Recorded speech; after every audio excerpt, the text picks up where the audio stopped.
আমি ছোলার ডালের ধোকা বানাবো। এই যে ছোলার ডাল নিয়ে নিয়েছি, 4টে কাঁচা লঙ্কা দিলাম, 2 টুকরো আদা দিয়ে দিলাম, পরিমাণ বুঝে লবণ দিয়ে দিলাম, একটু হলুদ দিয়ে দিলাম, 1 চিমটে হিং দিয়ে দিলাম, একটু চিনি দিয়ে দিলাম। এইগুলোকে সব আমি মিক্সিতে পেস্ট বানিয়ে নেব। এই যে আমার ডালটা বাটার হয়ে গেছে, এইভাবে বেটে নিয়েছি।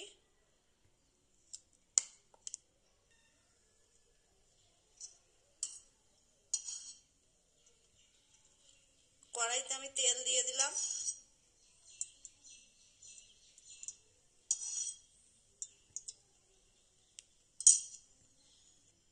এবার আমি ডালটা দিয়ে দেবো ওর মধ্যে।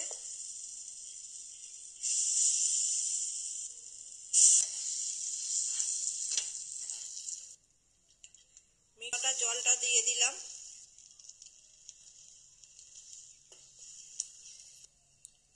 এই যে কড়া থেকে উঠে আসছে, থালাতে তেল মাখিয়ে নিয়েছি, নিয়ে এবার এতে আমি ঢেলে নিই। এই যে আমি ডালটা এইভাবে আমি ছড়িয়ে রেখেছি, ঠান্ডা হোক ততক্ষণ। আমি তার জন্য আমি আর একটা পেস্ট বানিয়ে নেব। পেস্টের মধ্যে আমি দেব টমেটো, কাঁচা পাকা লঙ্কা, আদা। এগুলো আমি সব একসাথে নিয়ে নেব। আর এর মধ্যে দেব আমি একটু জিরের গুঁড়ো। এইগুলোকে এবার আমি পেস্ট বানিয়ে আনবো। মশলাটা এইভাবে আমি পেস্ট করে নিয়েছি। ধোকাটা আমার ঠান্ডা হয়ে গেছে, এবার আমি পিস পিস করে কেটে নেব।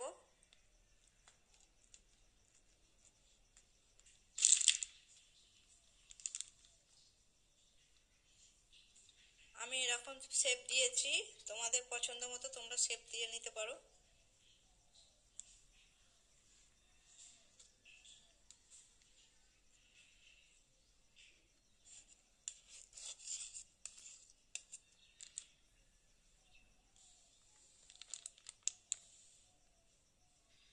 তেল গরম করতে বসিয়ে দিয়েছি।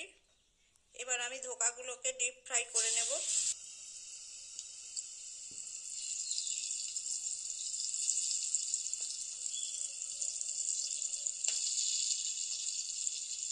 এগুলোকেও আমি 1 পিঠ করে উল্টে নেব।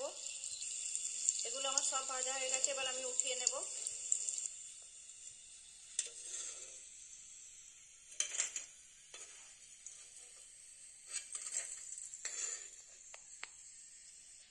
ধোকাগুলো আমার সব ভাজা হয়ে গেছে। এবার কড়াইতে আমি ওই তেলেতেই একটা তেজপাতা, গোটা জিরে আর গোটা গরম মশলা দিলাম ফোড়নে। ফোড়নটা আমার ভাজা হয়ে গেছে। এবার আগে থেকে আমি পেস্ট করে রেখেছিলাম মশলাটা, ওই মশলাটা দিয়ে দিলাম। এবার দেবো একটু হলুদ, পরিমাণ মতো নুন, পরিমাণ মতো চিনি।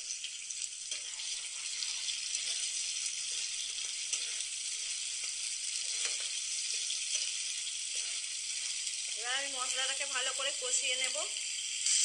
মশলা কষানো হয়ে গেছে, এবার মশলা বাটার জলটা দিয়ে দিলাম।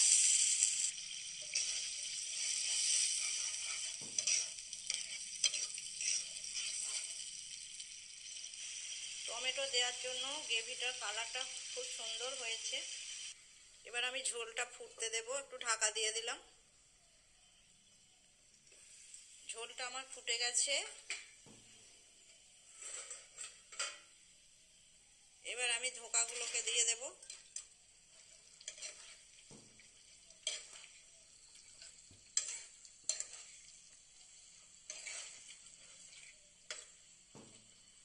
আবারও আমি একটু হতে দেব ঢাকা দিয়ে।